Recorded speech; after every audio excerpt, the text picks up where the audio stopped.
Le berger jaloux.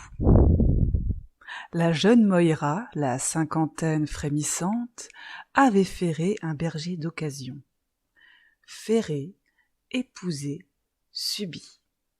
Ensemble dans la défiance et les stratagèmes, pour le mauvais et pour le pire. Le pauvre berger était dévoré de jalousie, une de celles qui fait naître des horreurs imaginaires. Peut-être n'osait-il s'avouer qu'il aurait aimé au moins une fois dans sa vie assister à un gangbang initiatique, son œil collé à la serrure, la main dans le slip. Un jour, il fut à deux doigts de voir sa crainte obsédante s'accomplir, sa puterelle fanée, malmenée par de vieux cochons en C, le tout supervisé par celle qu'il désignait déjà par le titre honorifique de Dame Maquerelle. Cette scénette tournait dans sa tête. Il se l'était rejouée plus tard, lorsque Moïra célébra les anciennes sur une île lointaine. Dans son délire, il voyait planer en périphérie du cercle l'ombre de Dame Maquerelle dirigeant la cérémonie, exhortant les couillus à abuser de la bêlante Moïra, victime sacrificielle consentante.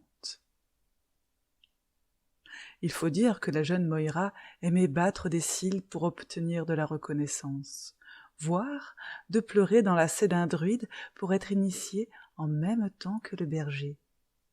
Ou encore courir ingénument dans les prés, les genoux volant bien haut jusqu'à ses oreilles, son rire précieux s'attardant dans les airs.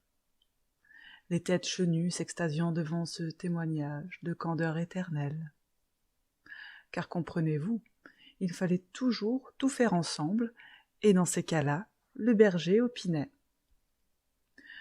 Le berger jaloux était, c'est gênant, jaloux de tout, même de la jeune Moïra, trésor de sa fixette érotomaniaque.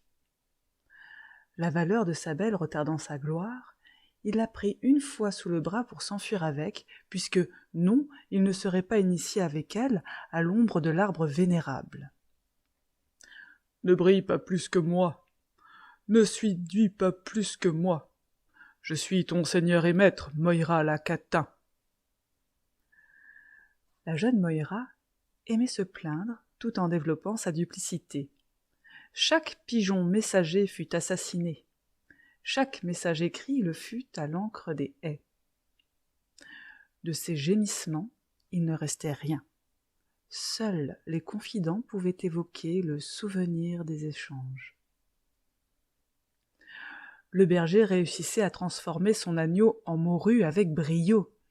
Fort de son succès, notre Ovide pastoral transforma un vieux cerf en caniche, une momie en marionnette, un sanglier en fouine fuyante. Il tenta d'exercer son talent sur une dragonne. Heureusement, la nature est bien faite et ne peut tout permettre. Aujourd'hui, si vous suivez la sente menant à l'arbre du cimetière, vous arriverez à la pâture de ce berger. La jeune Moïra y sera présente, jouant du pipeau pour les moutons crevés de n'avoir pas su reconnaître une baie rouge d'une autre.